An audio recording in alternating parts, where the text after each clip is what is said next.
उपराष्ट्रपति निर्वाचन रे कौन निष्पत्ति नियाजिबो सेटा संसदीय व्यापार कमिटी निष्पत्ति हम अध्यक्षता करेंगे माननीय नवीन पट्टनायक महोदय समस्त सांसद महोदय को डक सहित चर्चा विचार विमर्श कर निष्पत्ति केवल नवीन पट्टनायक महोदय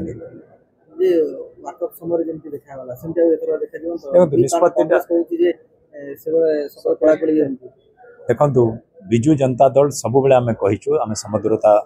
सब रखीचु दीटी पार्टी चु एवं ता सहित सबुठार महत्वपूर्ण ओडिशार हितरे ही काम करता विजु जनता दल एटा रीजनल पार्टी ओडिशार जोटी स्वार्थ अच्छी से स्वार्थ को सबुठारु आम सर्वाग्रे रखी था और निष्पत्ति नहीं था तो मु भावुची माननीय पूर्वतन मुख्यमंत्री दल सभापति बहुत शीघ्र संसदीय व्यापार कमिटी को डाकिबे विजु जनता दल सहित कांग्रेस को जहाँ कहती गोटे काम करते ओडिशावासी देखिं से 25 वर्ष शासन दायित्व देते से आस्था और विश्वास विजु जनता दल पर भी रही आगु भी रही। संसद निर्वाचन संपर्क में सरकार तो गोटे घोषणानामा कर सेप्टेम्बर आपातत स्थिर कर सेप्टेम्बर 25 बेलू निर्वाचन हम किंतु बर्तमान छात्री मैंने जो हिसाब से असुरक्षित अवस्था अच्छा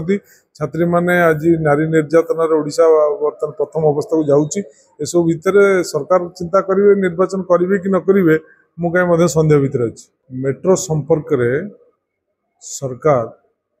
एक भूल निष्पत्ति नेले देखु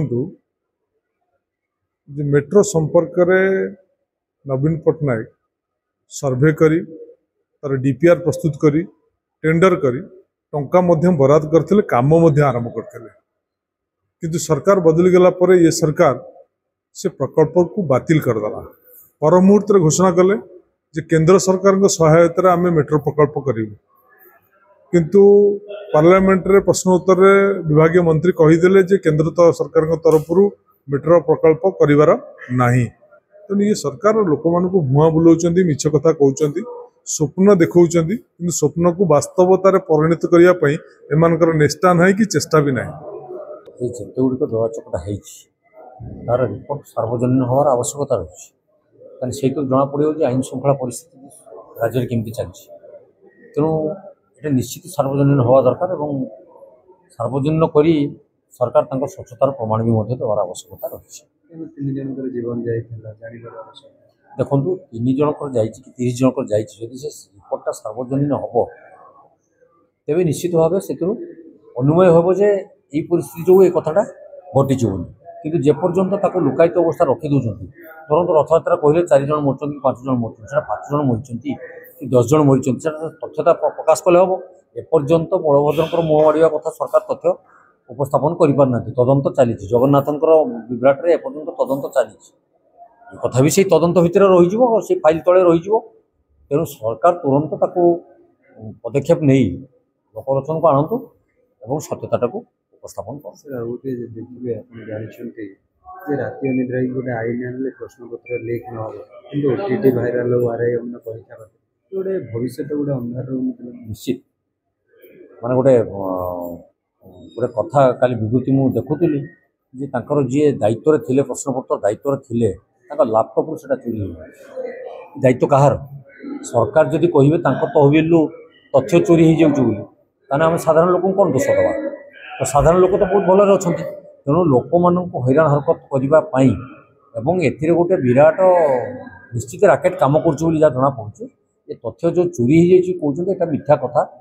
जदि तथ्य चोरी होता कौन कार्यानुष्ठान सरकार ग्रहण कर लोकलोचन आने आवश्यकता रही पिला भविष्य पिला जीवन जीविका पिला पेट पाटना को लेकिन ये खेल खेलवा बंद करने दरकार ये सरकार तेणु तुरंत जो मान पाखे दायित्व कौन उपयोग ना मूल्यबोध ना से दायित्व अब्याहत दिंतु सरकार तो बहुत बड़ पदक्षेप नहीं जो मैंने किसी कम कर चाकरी अब्याहत दूसरे तुरंत पदक्षेप नियंतु कौन पर लैपटॉप से कथा चोरी गला जो सारा ओडिशा रे हजार हजार संख्यार पिला परीक्षा देते पैसा खर्च कर आसी जो परीक्षा देवाई प्रस्तुत होते जो व्यवस्था को अव्यवस्था को नहीं गले से दायी किए तेणु सरकार यार प्रश्नर उत्तर रखा उपराष्ट्रपति बिगुल बाजी 9 तारिख इलेक्शन हम आप दल तरफ केमती पार्टी तो बीजेडी रही समर्थन दब देखो से समय कहवा दलर निष्पत्ति ये कथार तथ्य मु खला आलोचना करकू जापरि जेपर्यंत हाइकमांड एप्रति किसी पदक्षेप नहीं ना आमको निर्देश देना आम से तथ्य को बाहर प्रकाश कर କିନ୍ତୁ ବିଜେଡି କ'ଣ ସମର୍ଥନ ଦେବ ନା ଆପଣଙ୍କୁ ଦେବ? देखो से दलर आभ्यंतरण कथा विजेडी समर्थन दब कि नहीं विजेडी कह विजेडी तो मु मुखपात्र नुहे जे कथा आप प्रकाश करदेवी तेणु विजेडी की एक कथा प्रश्न कले सी निश्चित कहू आम जहाँ जाचु आमर दल जो निष्पत्ति नब से ठीक निष्पत्ति नब एवं देशवासी हित दृष्टि से ठीक काम कर